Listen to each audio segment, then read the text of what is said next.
The fluorescent lights hummed their familiar tune as Sarah Evans pushed her cleaning cart down the empty corridor of Lincoln Academy. 3:15 a.m.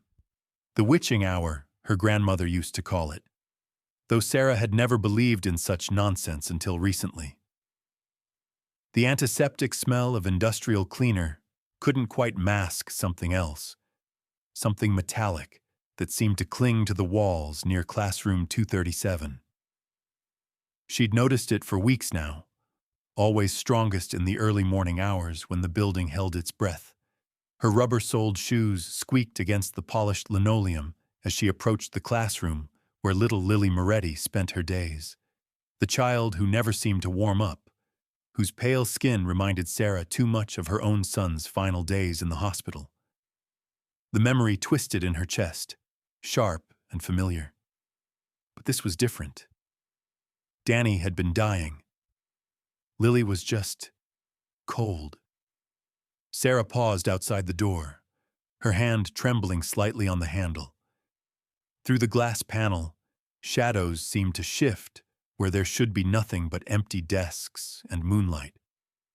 The metallic scent grew stronger, almost overwhelming now. She pressed her palm against the cool metal of the door handle and felt it. A vibration, like a heartbeat, but wrong somehow. Too slow, too deep. Something was watching her from inside that classroom.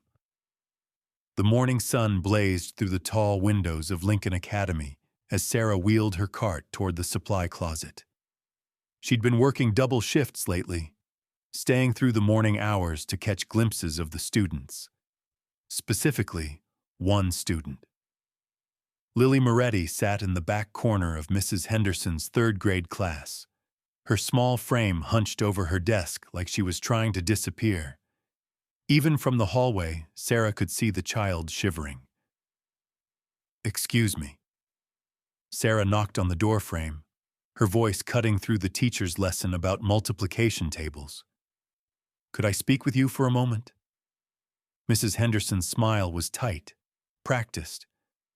"We're in the middle of... It's about the temperature."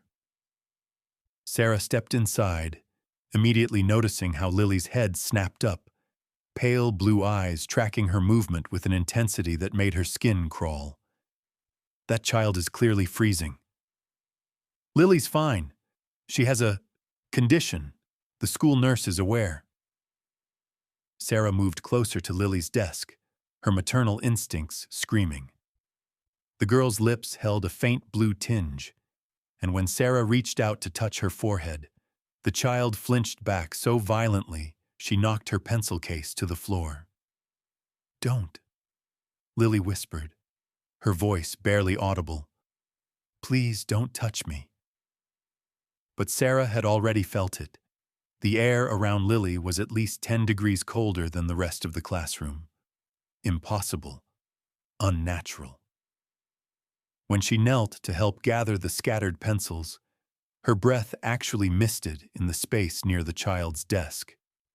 "What's your last name again, sweetheart?" Sarah asked gently. "Moretti." The girl's eyes darted toward the windows where morning sunlight streamed in. She scooted her chair further into the shadows. "I have to stay out of the light. Doctor's orders." Mrs. Henderson cleared her throat. "Mrs. Evans, if you could please, what kind of condition requires a child to avoid sunlight?" Sarah stood, her voice sharp with protective anger. "And why is she so cold?"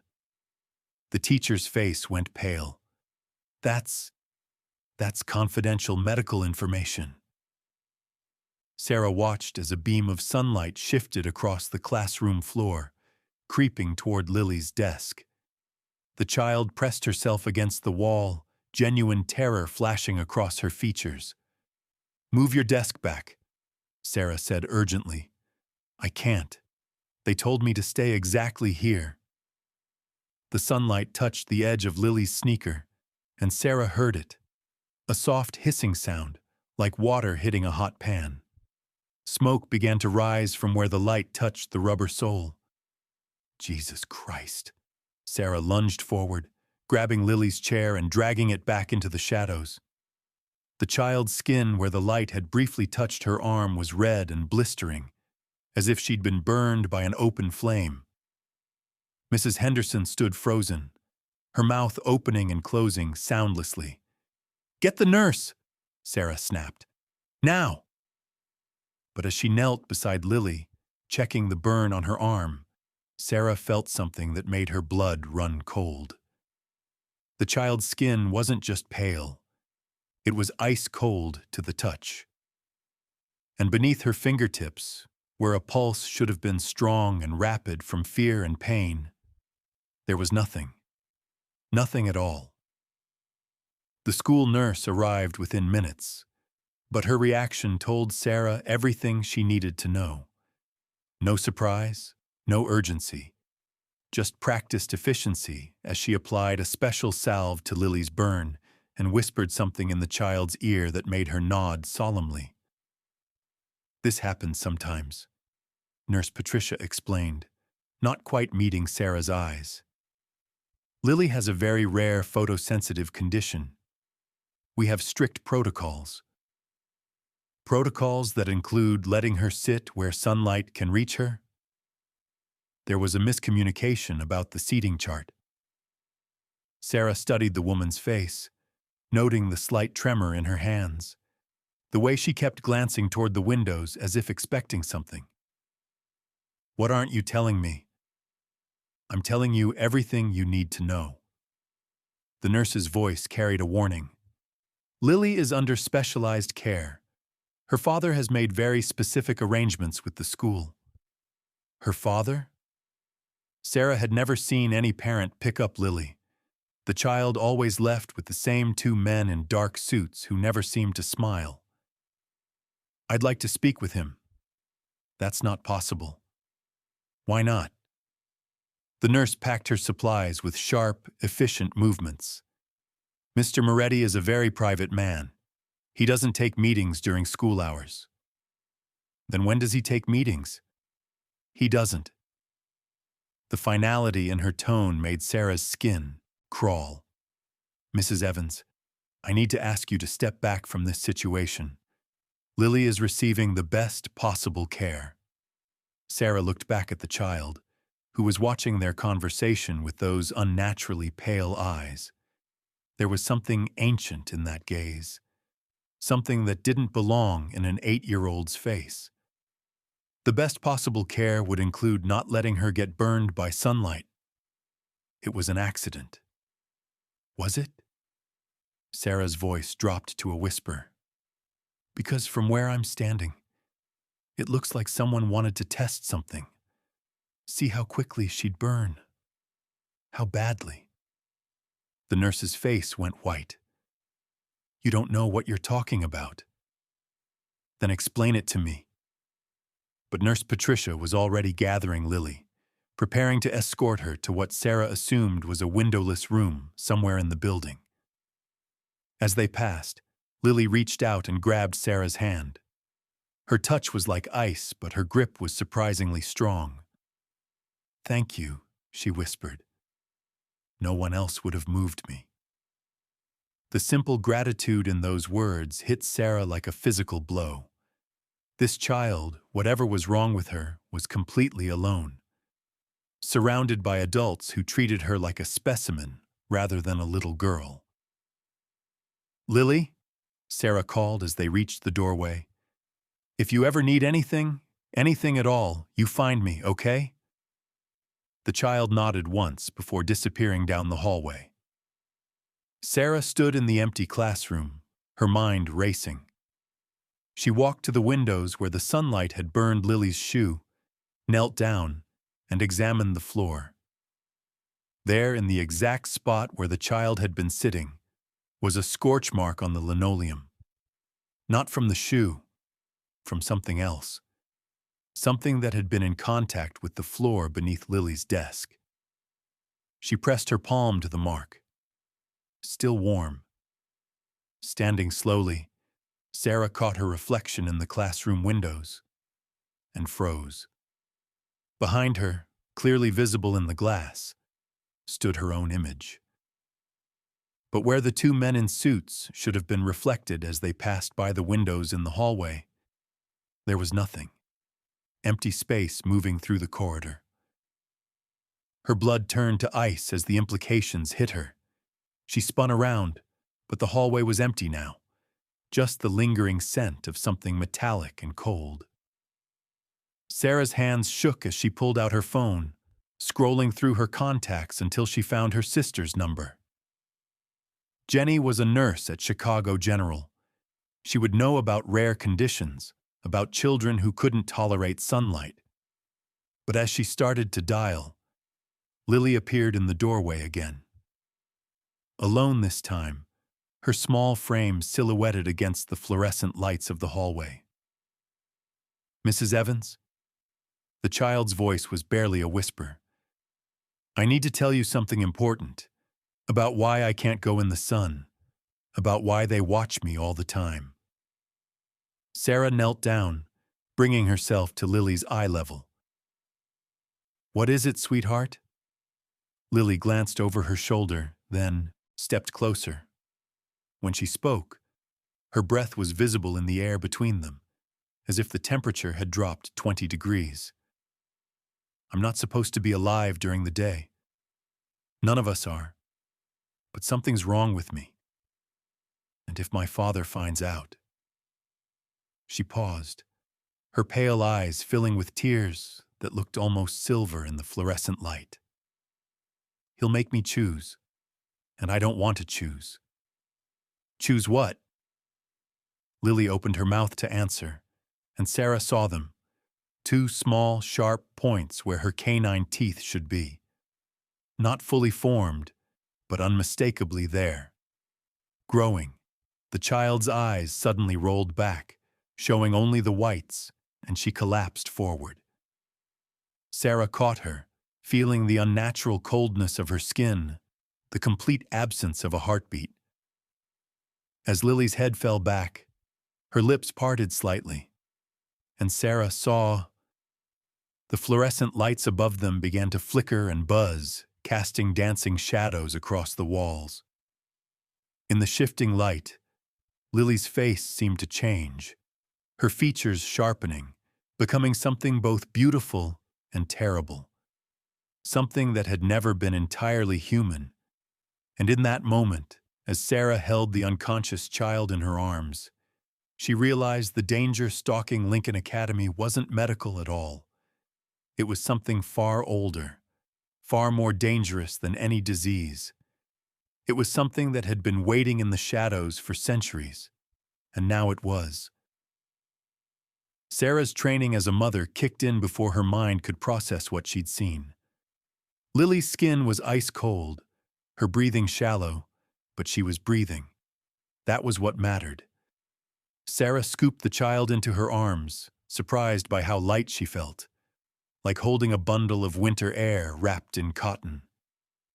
"It's okay, sweetheart," she whispered, carrying Lily toward the nurse's office. "You just fainted. It happens." But even as she spoke the words, Sarah's mind cataloged the impossibilities. The pointed teeth that had been growing from Lily's gums, the silver tears, the way her breath had misted in air that should have been warm, the complete absence of a pulse beneath skin that felt like marble. The hallway stretched endlessly before them, fluorescent lights humming their mechanical lullaby. Sarah's footsteps echoed off the walls, but underneath the sound, she heard something else. Whispers. Soft, urgent voices speaking in a language she didn't recognize, seeming to follow them down the corridor. Lily stirred in her arms, those pale blue eyes fluttering open. "Mrs. Evans?" Her voice was different now, older somehow. "You shouldn't have seen that." "Seen what, honey?" "What I'm becoming." Lily's small hand grasped Sarah's shirt with surprising strength. "They're coming for me now, the ones who don't want me to exist."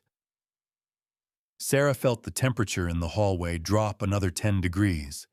Her breath began to mist as she walked, and the whispers grew louder, more urgent. Behind them, She heard the soft sound of footsteps that seemed to glide rather than walk. "Who's coming, Lily?" "The hunters. They know I'm changing during daylight hours. That's not supposed to happen." Lily's grip tightened. "My father, he tried to keep me safe by hiding what I am, but it's not working anymore." Sarah reached the nurse's office, but the door was locked. A handwritten sign read, "Emergency meeting, back at 2 p.m. She checked her watch.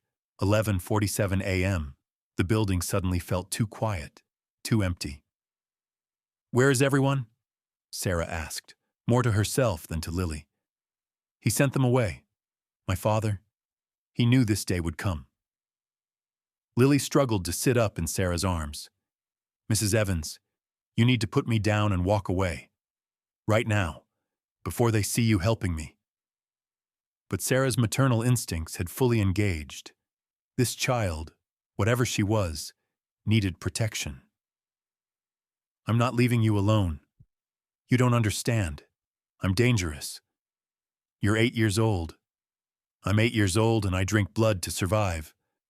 Lily's voice was matter-of-fact, terrifyingly casual. "My father is Vincent Moretti. Have you heard that name?" Sarah's blood chilled. Even she, who avoided the news and kept to herself, had heard whispers about the Moretti family. Old Chicago money with connections that ran deep and dark. The kind of people who made problems disappear. "Lily, that's impossible. Vampires aren't real." Lily's laugh was bitter, far too mature for her small face. "Look at me, Mrs. Evans. Really look." In the harsh fluorescent light, Sarah could see it clearly now. Lily's skin had an almost translucent quality, blue veins visible beneath the surface.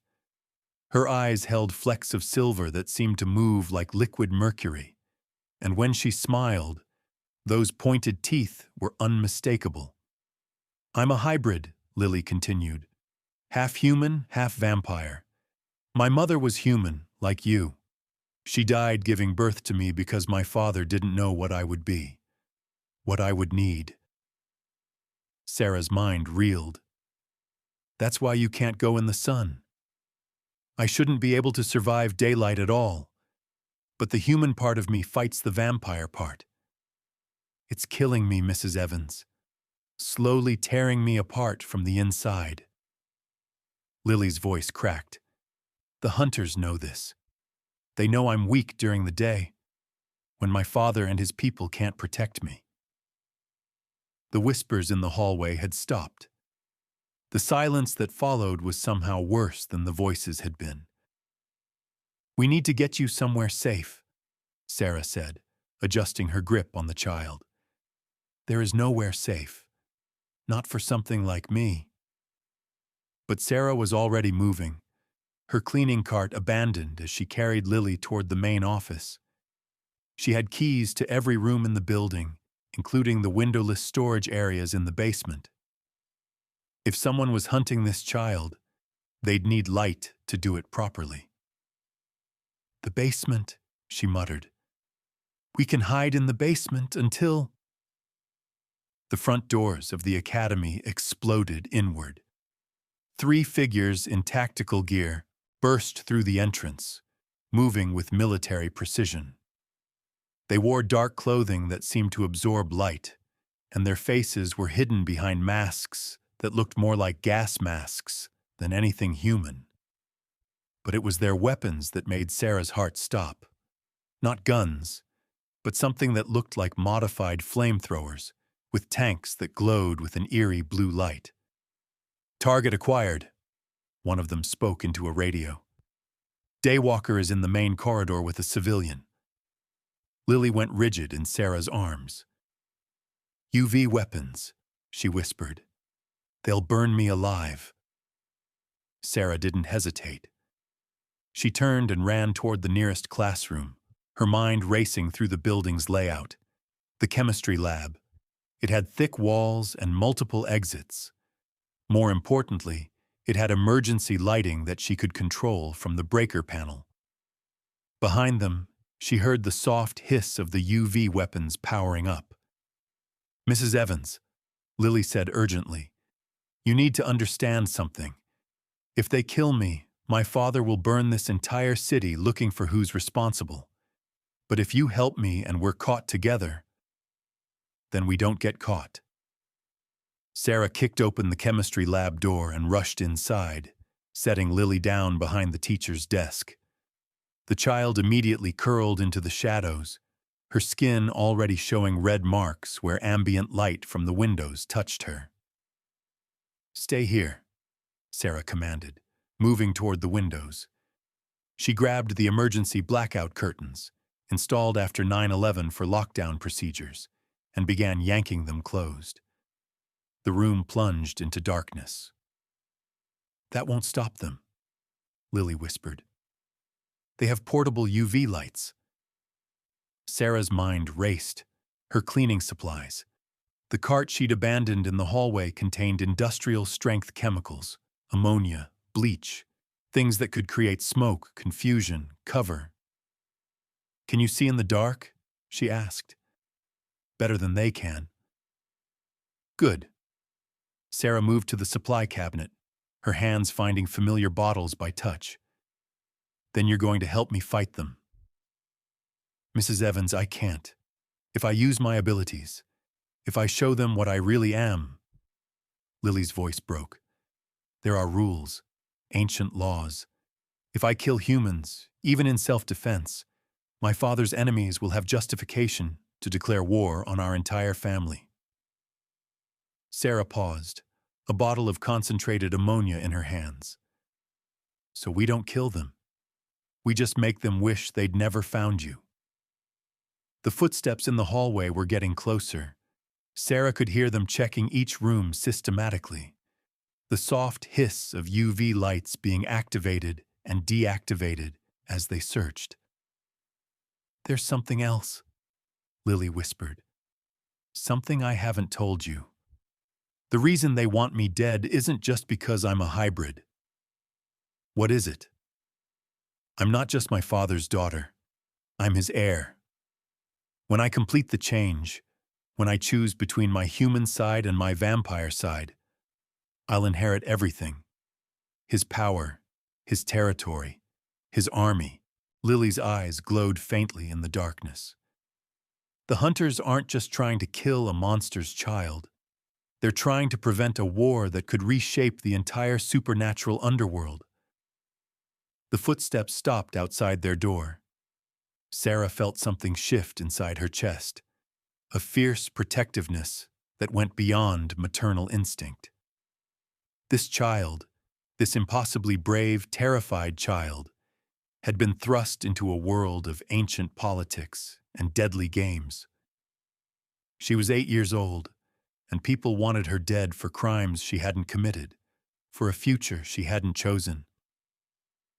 "Lily," Sarah whispered, moving back to the child's side. "Whatever happens next, I want you to know something. You're not a monster. You're not a weapon. You're a little girl who deserves to grow up and make her own choices." Lily's hand found hers in the darkness, ice cold but trembling. "Mrs. Evans?" "Yes?" "If we survive this, will you still want to protect me? Even knowing what I am?" Sarah squeezed the small hand. "Especially knowing what you are." The door handle turned slowly. Sarah grabbed the ammonia and positioned herself between Lily and the entrance. Her heart hammered against her ribs as she realized she was about to fight trained killers with cleaning supplies and maternal rage. The door swung open, and harsh UV light flooded the room. Lily screamed, a sound of pure agony that cut through Sarah like a blade. The child's skin began to smoke and blister where the light touched her, and she pressed herself against the wall, trying to escape the burning rays. "Target confirmed," the lead hunter said, raising his weapon. "Preparing for termination." Sarah stepped directly into the UV beam. The light hit her with surprising force, warm and tingling against her skin, but not burning. She was human. It couldn't hurt her. And that meant she could do something these monsters hadn't expected. She could fight back. "You want her?" Sarah snarled, raising the bottle of ammonia. "You go through me first." The hunter hesitated, clearly not prepared for human interference. In that moment of uncertainty, Sarah acted. She threw the ammonia directly at the UV light source, and the concentrated chemical hit the hot bulb with a sharp crack. Toxic fumes immediately began filling the room, and the hunters stumbled backward, their equipment sparking and failing. "Go!" Sarah shouted to Lily. "The emergency exit!" But as they moved toward the back of the classroom, Sarah heard something that made her blood freeze. More footsteps. Lots of them. The hunters hadn't come alone. They were surrounded. Lily grabbed Sarah's hand, her grip now strong enough to bruise. "Mrs. Evans, I need you to trust me, completely." "What are you?" "I'm going to show you what I really am. And it's going to be terrifying. But I promise you, I will never hurt you." Sarah looked into those pale blue eyes and saw something that took her breath away. Not the monster the hunters expected, not the weapon her father's enemies feared. She saw a child who had never been allowed to simply be a child, making the hardest choice of her short life. "Do it," Sarah whispered. Lily's eyes began to glow like silver fire, and the temperature in the room dropped so fast that frost began forming on the windows. When she opened her mouth, her fangs were fully extended, gleaming like ivory daggers in the dim light. But it was her voice that truly changed. It carried power now, ancient authority that seemed to resonate in Sarah's bones. "You will not harm her," Lily said, and every hunter in the building suddenly stopped moving. "You will leave this place and never return." The lead hunter fought against the compulsion, his weapon shaking in his hands. "Impossible. Daywalkers can't use thrall in sunlight." Lily smiled, and it was beautiful and terrible. "I'm not just any daywalker." The UV weapons clattered to the floor as the hunter's hands went limp. Their eyes glazed over, and they began walking mechanically toward the exits. Sarah watched in amazement and growing horror as the child beside her wielded power that could control minds, bend wills, command absolute obedience from trained killers. "Lily," she whispered, "how strong are you really?" The child's glowing eyes met hers, and for a moment, Sarah saw the weight of centuries in that gaze, saw the burden of power that no 8-year-old should carry. "Strong enough to protect you," Lily said simply, "but not strong enough to protect myself. Not yet."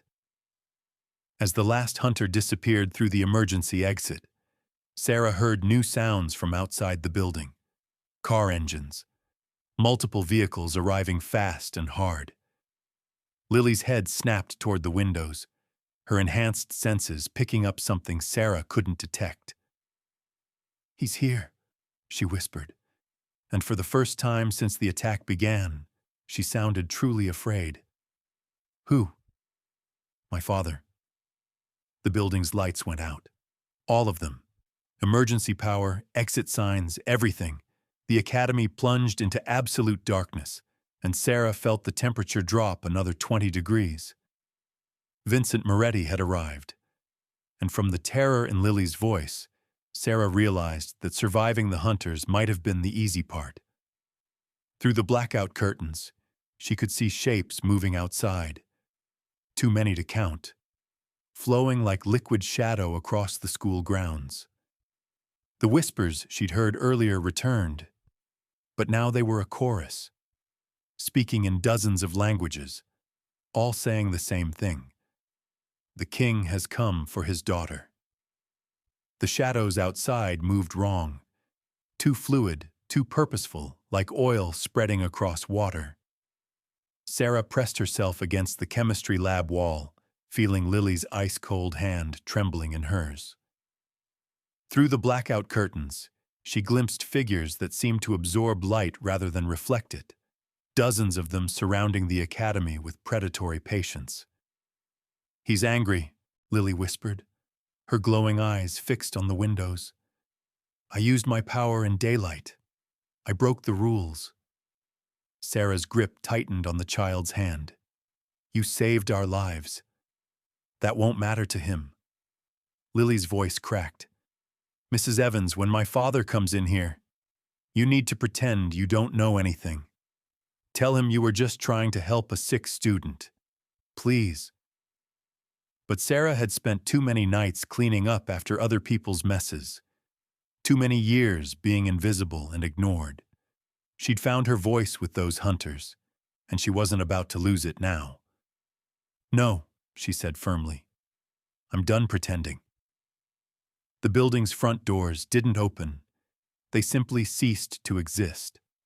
One moment they were there, the next, twisted metal and shattered glass scattered across the entrance hall like confetti. Vincent Moretti stepped through the wreckage, and Sarah's breath caught in her throat. He was nothing like she'd expected. Tall, yes, with the kind of pale, sharp-featured handsomeness that belonged in old paintings. But it was his presence that hit her like a physical force, ancient power wrapped in a perfectly tailored black coat, moving with the fluid grace of a predator who had never known fear. His eyes found the chemistry lab door with unerring precision. When he spoke, his voice carried the weight of centuries. "Lily Rose Moretti, come out now." Sarah felt Lily flinch beside her. The child's supernatural confidence evaporated, leaving only a frightened 8-year-old who'd been caught breaking rules she barely understood. "I have to go," Lily whispered. "No." Sarah stood, pulling the child behind her. "We go together, or not at all." She opened the classroom door and stepped into the hallway, Lily's hand still clasped in hers. Vincent Moretti stood 30 feet away, surrounded by figures that made the hunters look like children playing dress-up. These were vampires, real ones, ancient ones, with eyes like polished obsidian and movements too quick for human perception. Vincent's gaze fixed on Sarah with laser intensity. "You're the janitor." "I'm the woman who just saved your daughter's life," Sarah replied, surprised by the steadiness of her own voice. A muscle twitched in Vincent's jaw. Behind him, his companions shifted restlessly, hands moving toward weapons Sarah couldn't see but could somehow sense. "Lily," Vincent said, his tone carefully controlled. "Step away from the human." "No, Papa." The word hung in the air like a challenge. Sarah felt the temperature drop another 10 degrees, saw frost beginning to form on the walls. Vincent Moretti's control was slipping, and that was apparently a very dangerous thing. "You used compulsion in daylight," he said, his voice deadly quiet. "You revealed yourself to humans. You engaged hunters without backup." His eyes flicked to Sarah. "And you involved an innocent civilian in our world." "She's not innocent anymore," Lily said, stepping out from behind Sarah. "She chose to protect me. She chose to stay when she could have run." Vincent's laugh was bitter as winter wind. "Choice. You think this woman had a choice? You think any human has a choice once they learn what we are?" He gestured to his companions. "Marcus, show Mrs. Evans what happens to humans who know too much." One of the vampires stepped forward, moving with liquid grace. Sarah saw her death in his black eyes, saw the casual way he flexed his fingers, preparing to tear her throat out with his bare hands. But Lily moved faster. The child stepped between Sarah and Marcus, her small body radiating power that made the air itself vibrate. Her eyes blazed silver fire, and when she spoke, her voice carried absolute authority. Touch her, and I will never forgive you, any of you. Marcus froze mid-step. The other vampires exchanged uncertain glances. Even Vincent seemed taken aback by the raw power emanating from his daughter. Lily, he said carefully, you don't understand the consequences. I understand perfectly. Lily's voice was steady now, mature beyond her years. Mrs. Evans saw me at my weakest moment. She saw what I really am, and she didn't run. She didn't scream. She didn't try to use me or hurt me. The child's gaze swept across the assembled vampires. She protected me. How many of you can say the same about the humans in your past? Sarah felt something shift in the hallway's atmosphere. The vampires were listening now, really listening, to what this 8-year-old hybrid had to say. Papa, Lily continued, turning to face her father, you've spent my whole life trying to keep me safe by hiding me from both worlds. But I don't belong to just one world. I never will. I need someone who can protect me during the day, when you can't. Someone who sees me as more than just your heir or a political weapon. Vincent's eyes narrowed. What are you suggesting? I'm suggesting you stop thinking like a vampire king and start thinking like a father. Lily's voice cracked slightly, revealing the frightened child beneath the supernatural power. I'm suggesting you give me what every other kid in the world has. Someone who cares about me just because I exist, not because of what I might become. Sarah felt tears stinging her eyes. This brave, impossible child was fighting for her life in the only way she knew how, by fighting for Sarah's. Vincent was quiet for a long moment, studying his daughter with ancient eyes. When he finally spoke, his voice was softer. You want her as your day guardian. I want her as my friend, Lily corrected. The day guardian thing is just politics. Despite everything, Sarah found herself smiling. Even facing down a vampire king, Lily was still fundamentally a child, one who valued friendship over formal titles. Vincent's gaze shifted to Sarah, and she felt the full weight of his attention like a physical thing. Do you understand what she's asking of you, Mrs. Evans? Day guardians don't simply babysit. They become part of our world permanently. There's no going back to your normal life.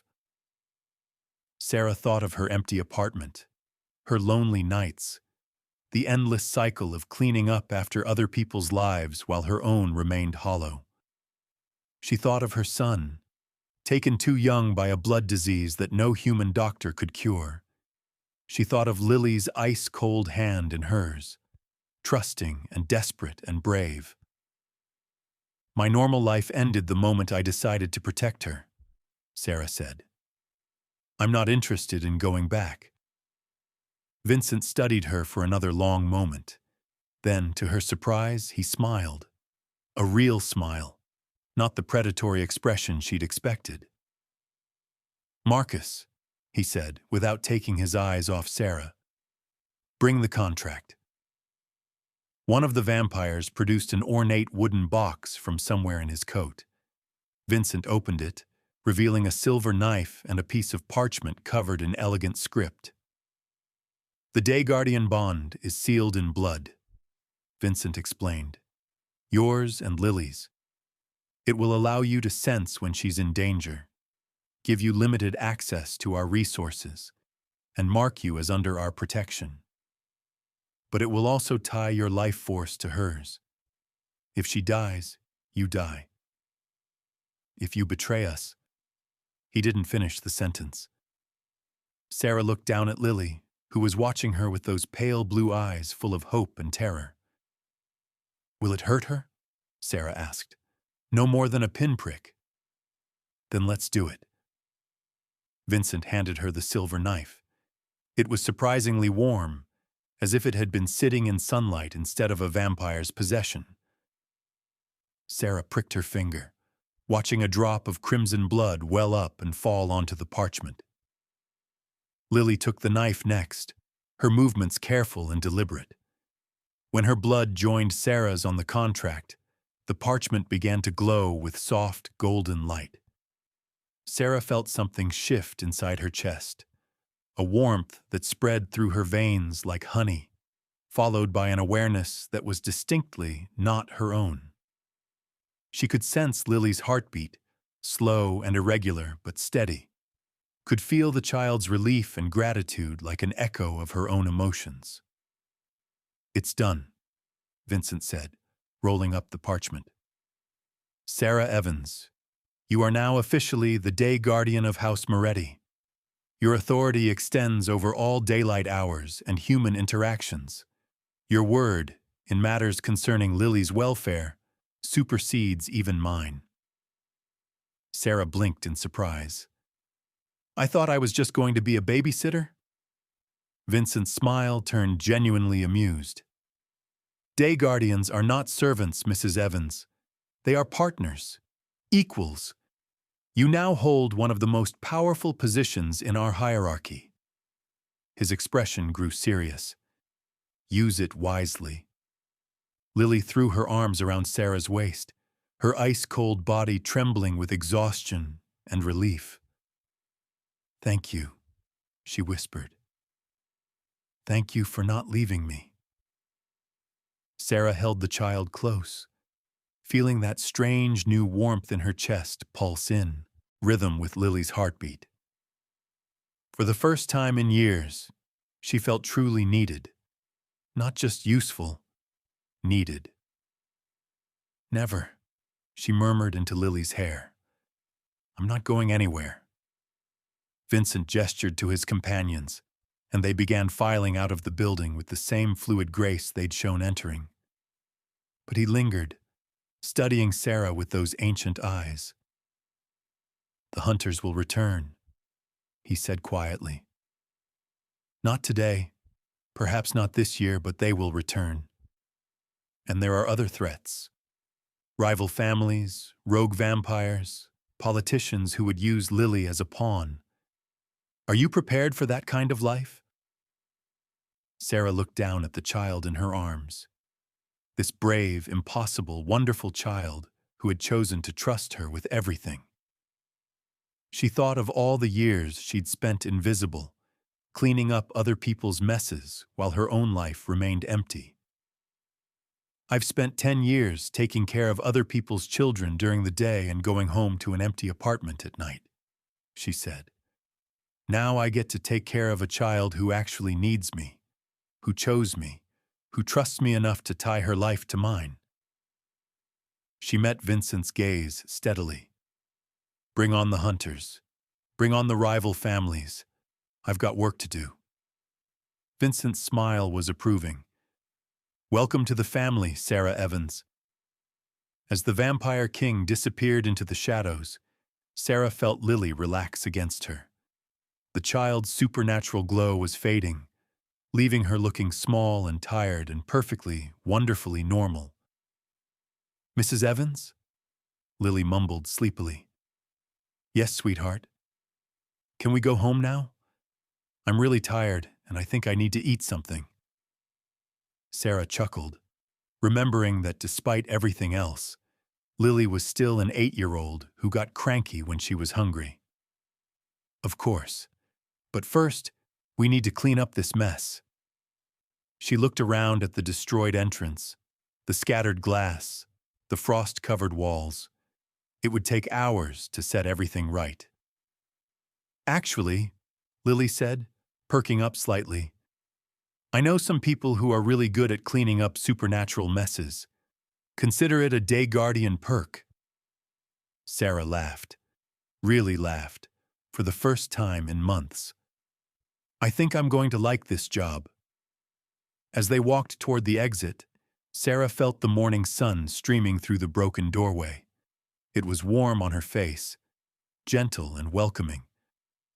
Beside her, Lily pulled up the hood of her jacket, but she didn't flinch away from the light the way she had before. The blood bond was already working, Sarah realized. Lily was drawing strength from her human guardian, learning to tolerate the daylight world she'd been born to bridge. The whispers in the hallways had stopped. The shadows no longer moved with predatory intent. For the first time since she'd started working at Lincoln Academy, Sarah felt like she truly belonged here. She had found her purpose. She had found her family. And as they stepped out into the Chicago morning, Sarah Evans, former invisible janitor, current-day guardian to the most powerful vampire family in the city, smiled at the warmth of the sun on her face and the ice-cold hand that trusted her enough to hold on tight.